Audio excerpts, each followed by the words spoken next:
pledge. Pledge allegiance to the flag of the United States of America and to the republic for which it stands, one nation, under God, indivisible, with liberty and justice for all. Ask the superintendent for the fire department rights. Sure. We have two exits located to my left, so right over here. If those are blocked, we can go right through this door and follow the illuminated emergency exit signs. In a second. All right. Next item up is approval of minutes. The first set of minutes we have is from the public hearing school choice from May 6th, 2024. I'll move to approve that. I'll second it. Motion and second. Any questions or changes? All those in favor? Aye. Opposed? Any abstentions? Motion carries. Next set of minutes is the regular meeting minutes from May 6th, 2024. Motion to accept. Donna, Second. Pete, any questions, changes? All those in favor? Aye. Opposed? Any abstentions? Motion carries. Approval of the warrants, so hopefully the warrants are circulated around if everyone has the opportunity to sign those before you leave. Other folders? So they're ready, okay. Is there a motion to sign? So moved. Is there a second? Motion and second. All those in favor? Aye. Opposed? Abstentions? Motion carries. Correspondence, we have a few tonight. Yes, we do. So the first is a certificate of election. I, Karen LaCroix, town clerk of the town of Charlton, Massachusetts, hereby certify that the following person was duly elected on May 4th, 2024 at the annual town election in Charlton to serve a 3-year term on the Southern Worcester County Regional Vocational School Committee. The term will expire May 2027 at the annual town election. Don Montville, 204 Partridge Hill Road, Charlton, Mass. He was sworn in May 6th, 2024, and it is signed by Karen LaCroix. And the next one, I, Tara Hayes, town clerk of the town of North Brookfield, hereby certify that the following person was duly elected at the annual town election held May 6th as a member of the Southern Worcester County Regional Vocational School District as the North Brookfield representative. The term will expire May 3rd, 2027, and that's James Caldwell, 50 Mount Pleasant Street, North Brookfield. He was sworn in May 14th, 2024, and it is signed by Tara Hayes. I, Lori Becker, town clerk of Paxton, Massachusetts, hereby certify that the following person was duly elected the annual town election on May 13th, 2024, as a member of the Southern Worcester County Regional Vocational School District Committee for a 2-year term. And that is Jeffrey Arthur Wenzel, 118 Davis Hill Road, Paxton, Mass. And he was sworn in May 15th, 2024. His term expires in 2026, and Lori Becker signed that. And last but not least, I, Linda Krupski, town clerk in the town of Webster, Mass, hereby certify that the following person was duly elected on May 6th, 2024 at the town election in Webster to serve a 3-year term on the Southern Worcester County Regional Vocational School Committee. This term will expire at the May 2027 annual town election, and that's Robert M. Tremblay Sr., 7 Genevieve Lane, Webster, Mass. He was sworn in May 23rd, 2024, and it is signed by the town clerk, Linda Krupski. Okay, thank you. Congratulations to Don, Jim, Jeff, Bob. Thanks. Welcome back. Next item, student advisory. Well, Kirsten was one of the graduates this past Friday evening, so congratulations to Kirsten. So obviously she won't be with us this evening, but it's good to see her move on to her next phase. I do have, it's not on the agenda, but one public service announcement, just a reminder to all committee members that our conflict of interest training is due. So I'm not sure what we have as far as a timeline, but I think the request would be as soon as possible if everyone could complete that. I think we have to do it every other year. I found it very motivating. My town clerk said, you're overdue, and I'm soon to report this list to the state. Okay, done right away. That sounds like someone I know. Yeah, you may not. Boy, was that done She properly. could be a little pushy. I love it. Old business, I don't see any old business on the agenda this evening, so we'll move into citizen participation. No, okay. So we'll go right into new business. We have one item that is not on the agenda, but it's just an announcement that I'll let the superintendent make. Sure. Through the chair, on May 14th, I notified the school committee that Irene Gould resigned effective May 30th. As such, I would like to inform you that the former superintendent and business manager, John LaFleche, will be consulting in the role of acting business manager until such a time that we have selected and signed a qualified full-time replacement. I would like to state how fortunate the district is to have someone of John's qualifications and caliber to assist us in this transition. Any questions on that announcement? Okay. Welcome, John. Welcome back, John. Yes. For his assistance and help there. Item A, international trip. Sure. Through the chair, this item was placed on tonight's agenda preemptively. However, Principal Packard and I are still working through the processes and practices that are involved with an international travel and are not prepared to make a recommendation this evening. At this time, there is no action for the school committee to take. Any questions on that? Seeing none, we'll move on to item B, resolution for expansion of capacity at current Chapter 74 schools. Yeah, so this was a resolution that got communicated out from Maskey, and there's really no action for us to take because what the request for the division members was to sign on to a resolution that they're looking to bring up at the November meeting. But they needed responses back from school committees members to sign on to the resolution by June 1st, and obviously we weren't meeting until tonight. So just for transparency and information's sake, it was included on the agenda in case there was any conversation that the committee wanted to have relative to this. And basically what it is to support legislation for the expansion of capacity at current Chapter 74 schools. So I believe they've probably got what they need to have it added as a resolution to be acted on in November. And I'm sure they, if we're interested, be interested in support. I can do that. Yeah, want to do that, yeah. So, through the chair, so Mass Division 8 members, in response to the growing wait list at Neshoba Tech and at many of the sister schools as well, on May 14th, the Neshoba Tech School Committee unanimously approved for submission the following attached resolution to the Mass Resolutions Committee for consideration at the Delegate Assembly in November. If approved by the Assembly, this resolution will become part of Mass legislative priorities going forward, which we hope will strengthen the position of Chapter 74 programs and their students statewide. They're reaching out in hope that more school committees join us and also vote to approve this resolution. If your committee votes to approve the resolution, please inform the Resolutions Committee by submitting the form found on the link by June 1st. So it just talks about whereas we're over capacity and students are applying from sending districts being waitlisted, preventing non-member and school choice students from attending.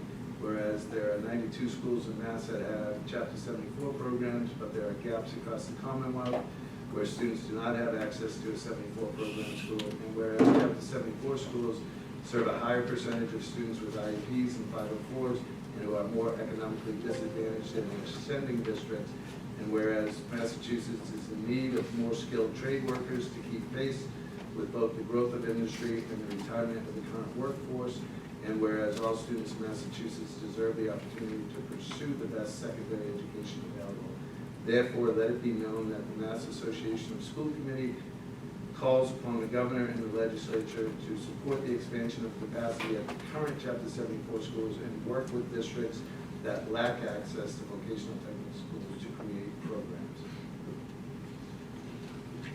So, any questions on that? I know it's late, but would it be worthwhile for us to take a vote, submit it with a note explaining that we didn't need until this evening and we support it? If that's, I don't see harm in that, to be honest with you. I don't see how it could be damaging anyway, so I would certainly accept something. That's a motion, I'll second that. Motion made and seconded. Any questions or comments? And the motion is to support the resolution. All those in favor? Aye. Opposed? Abstentions? Motion carries unanimously. Thank you. Thank you.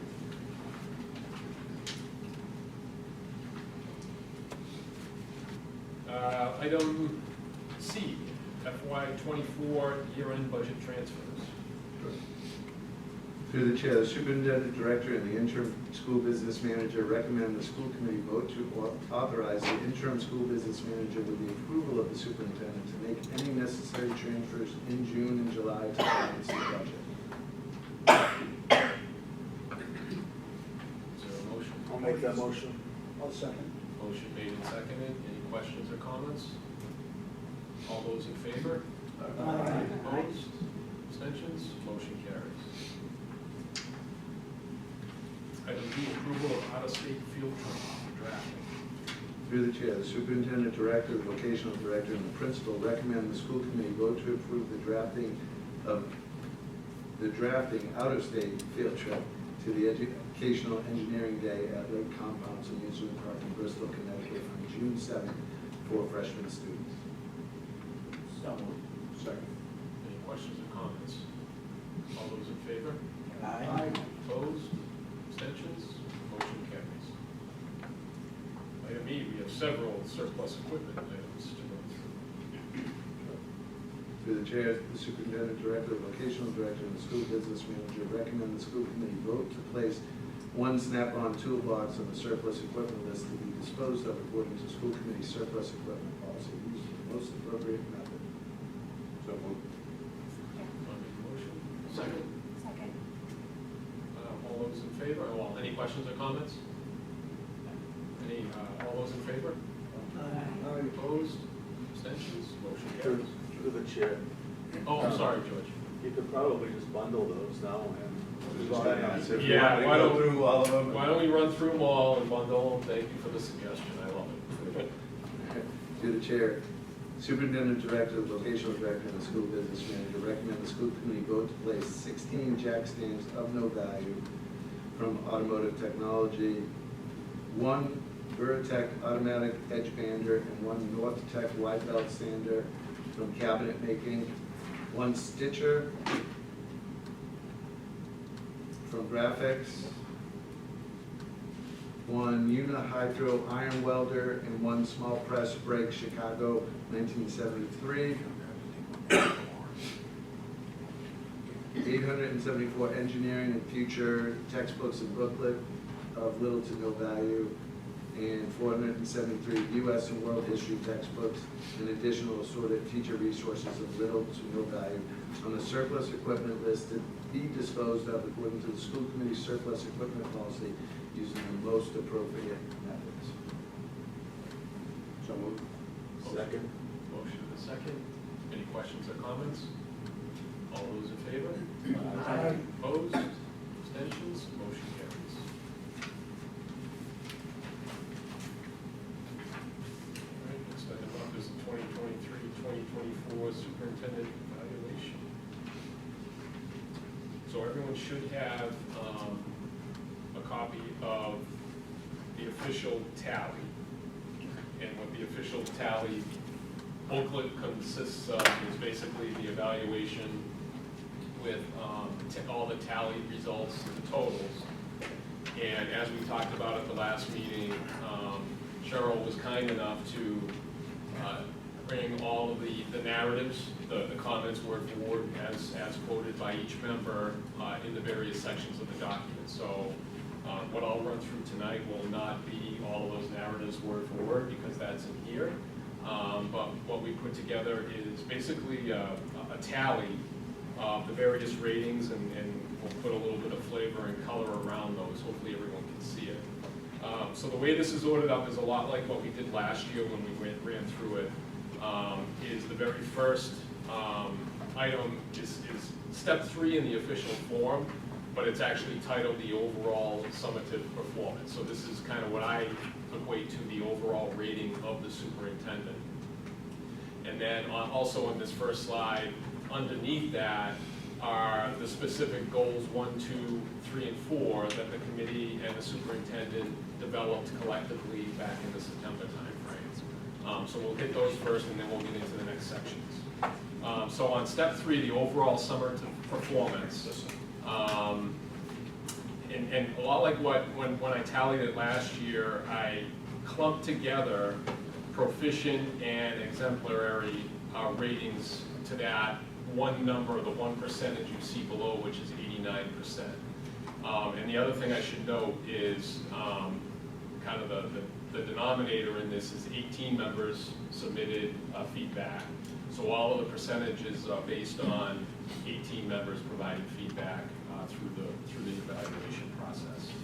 So under the summative performance, 0 unsatisfactory, 1 needs improvement, 15 rated as proficient, 1 exemplary, and 1 did not have a rating on the document. So all that put together, both combined proficient and exemplary, came out to 89% in that proficient to exemplary performance category for the overall summative performance. If we kind of summarize some of the narratives that members provided to the superintendent, some of the common themes that came out was settling of key collective bargaining agreements during the course of the year, which I think we will all agree was a big thing everyone was very anxious to get done. The progress made and all the efforts made in the strategic planning that went in this year. Communication and transparency was another common theme that came out. Post-school day teaching initiatives. So, for example, the CTA, post, night training and learning that takes place after the traditional school day was one of the items that came out. Data-based approach was another common theme that was seen throughout the narratives. One of the things that the committee is anxious to see improvement in is there's a lot of good initiatives taking place, but we are anxious to see more buy-in and partaking of some of those initiatives across all of our school personnel.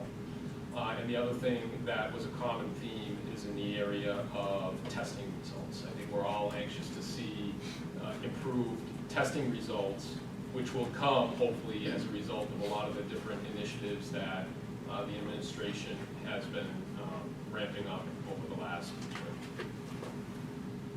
When we move down into the particular goals, goal 1, which was instructional leadership, this is the one that was the lowest, and this ties back to, again, based on the narratives, this ties back to eagerness to see a lot of the good things that are happening kind of culminate in improved testing results. So a lot of the good things that people are happy with is in the area of training and PD opportunities, SMART initiative, focused instructional coaches, and then again, a lot of these things that were identified as positives and things we want to build on, the comments kind of, the reoccurring theme was, these are all great, we look forward to having these produce increased testing performance results. So again, I think in reading those comments, that's why I'm led to believe anyhow that out of all of the areas, when we look at the meet and exceeded grouping, that together combined at 61%. But it was an overall, meet was the overall agreed upon rating on that one. On goal 2, management operations, we had 0 at did not meet, 1 at some progress, 2 at significant progress, 12 at met, and 3 at exceeded. So if we look at that met to exceeded range, that came out to 83% across those 2 ratings. And some of the things that were noted in that area was technology improvements, systems, website, Chromebooks was mentioned, various things in systems, like our financial systems and things of that nature were brought up. And also the collective bargaining settlement was brought up in this area, as well as the CTA initiative. Goal 3, family and community engagement. 0 did not meet, 0 some progress, 3 at significant progress, 11 at met, 4 at exceeded. So that met to exceeded range was 83% of the response. Some of the noted areas in this particular goal was working towards meeting student needs across academic, emotional, and behavioral spaces. And some of the items or initiatives that were brought up in that space is the Bright and CARE programs as well as UDL. The strategic plan was also brought up as positive in this area, as well as the website. When we move into goal 4, professional culture, 0 did not meet, 0 at some progress, 3 at significant progress, 10 met, and 5 exceeded. So across that met to exceeded space, that was 83% of the total response. Leadership unified approach was one of the items, kind of a common reoccurring theme there. The BPTA contract was another item that was brought up in this space. Again, the strategic plan was a big one that was kind of a reoccurring theme across a lot of these.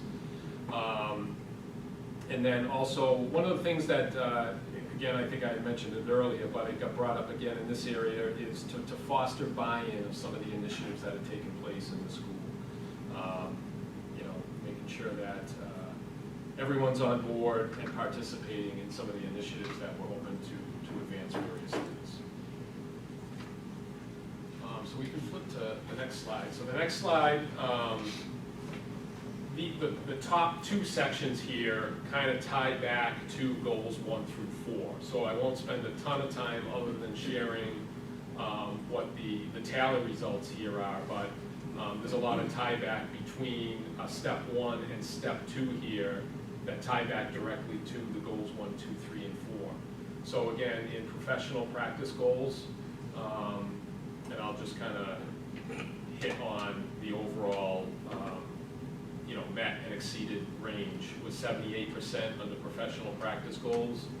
Student learning goals, again, student learning, instructional leadership, that was the lowest out of everything out of all the different categories. So here again, student learning was among the lowest, and so it was an overall met. The met to exceeded was 67% of the members. That's how they rated this one.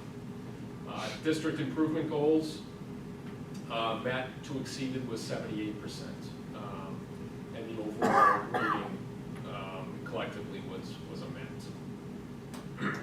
Under step 2, assess performance standards, instructional leadership, the proficient to exemplary was 89%. Under standard 2, management operations, the proficient to exemplary was 89%. Standard 3, family and community engagement, proficient and exemplary, that total was 94%. And then professional culture, between proficient and exemplary was 83%. Overall, as far as impact on student learning, the overall rating here was high.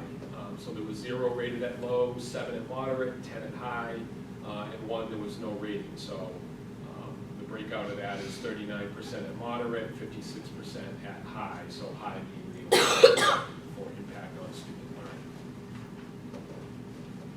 And then if we jump down to the third slide, if you remember, each goals 1 through 4 has associated standards and indicators that kind of go hand in hand with them. So again, everything kind of ties back to those goals 1 through 4.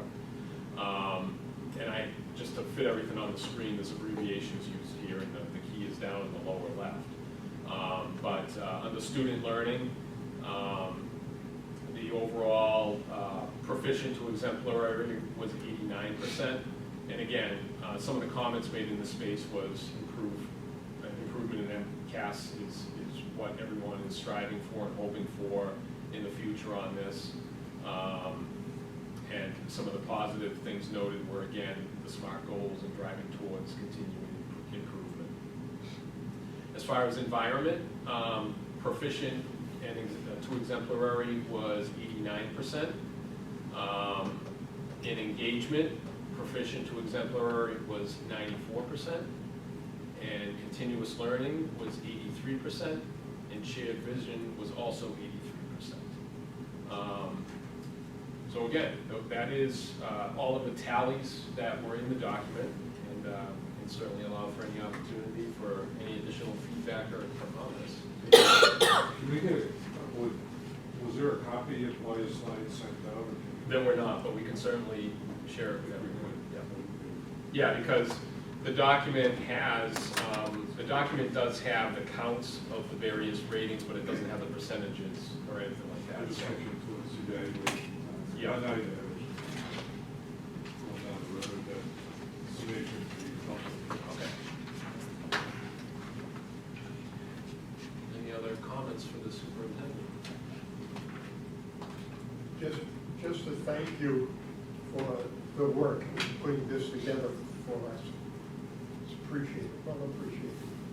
Yeah, and I'll pass a lot of the thanks to Yes. Cheryl. She helped a great deal on that. But what I will note is, and I'm not the only one to say this, this was noted in emails that I saw go by, and I think even narrative comments, but the end of year report, I thought, you know, this is my 5th time going through this, and to me, and Kyle, this is the thanks to you, I found just the format and the way you went about gathering and providing the information in this report this year was probably the best I've seen since I've been on this committee, so I thank you for doing that. Yeah, I was just gonna say, that was another thing I was gonna highlight, was the report I thought was great, it was very helpful for working on the evaluation. Kyle, just wanna say, great job, and team, great job. I mean, I've only been here 6 months, but I'm impressed with the effort and some of these, like the strategic planning work, that is not easy. That is a big lift, that's a couple Saturdays to get people to encourage them to come on a Saturday morning, and those are things that will maybe not see the dividends right away, but years into the future. And I had the opportunity to visit the staff meeting here, I think in April, and I was just impressed with it, some of the deep dive on MCAS and the thinking that was going on in that room. So just great job, all. A lot to be proud of. Any other comments, questions, feedback? All right. I think this is maybe a little bit out of the norm, but I'm thinking it's probably the official right thing to do to approve and make a motion to sign the evaluation as presented. So it's official in that sense. So I'd be open to accepting a motion to So sign. Second. Motion second. Questions or comments? All those in favor? Aye. Opposed?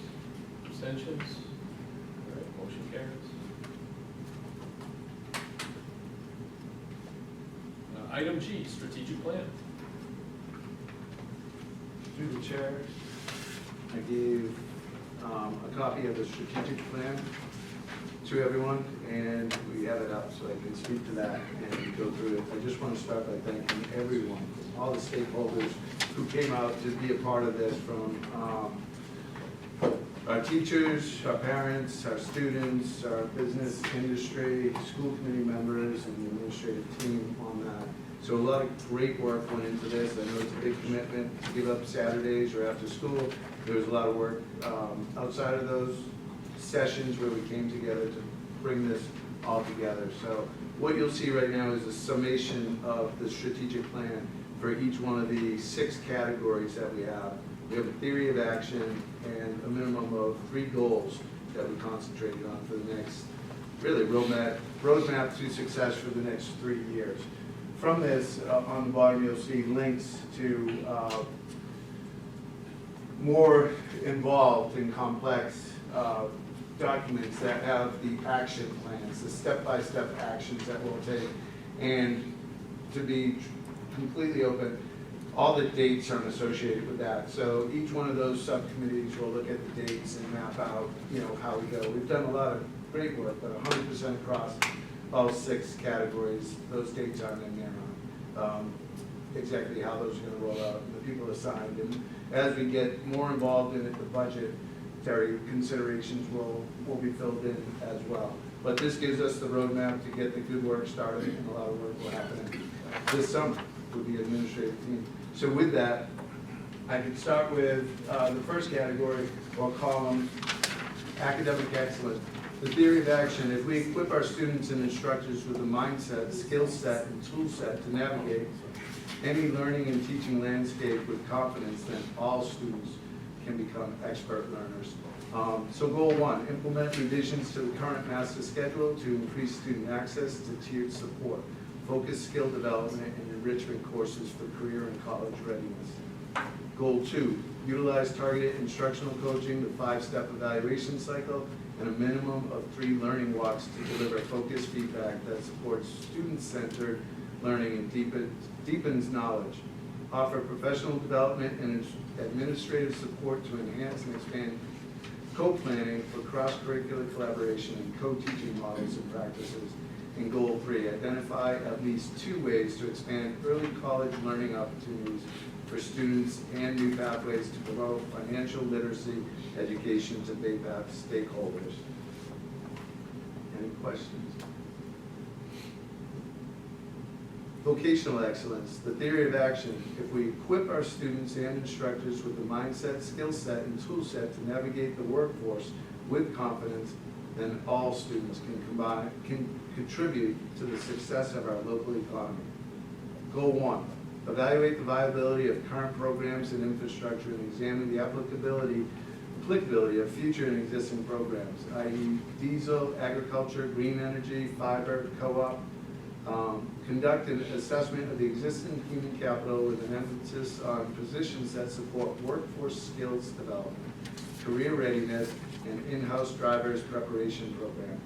Increasing Chapter 74 substitute instructional staff and internal grant writing capabilities. Provide recommendations for developing a staffing model, full-time equivalent or stipend, or leveraging appropriate community resources. Goal 2, assess existing systems in place that support and expand the vocational arm of BayPath. This includes exploring funding to support student toolkit purchases, expand access to virtual tools, and utilize virtual reality software and ensure consistent equipment maintenance and upkeep. Explore ways to promote increased involvement with community, industry, and student organizations. Skills USA, FFA, robotics, etc. And goal 3, work to develop and enhance relationships with local and state legislators in order to raise awareness of the benefits and needs of career technical education, overcome legislative and regulatory obstacles, and foster legislative relationships.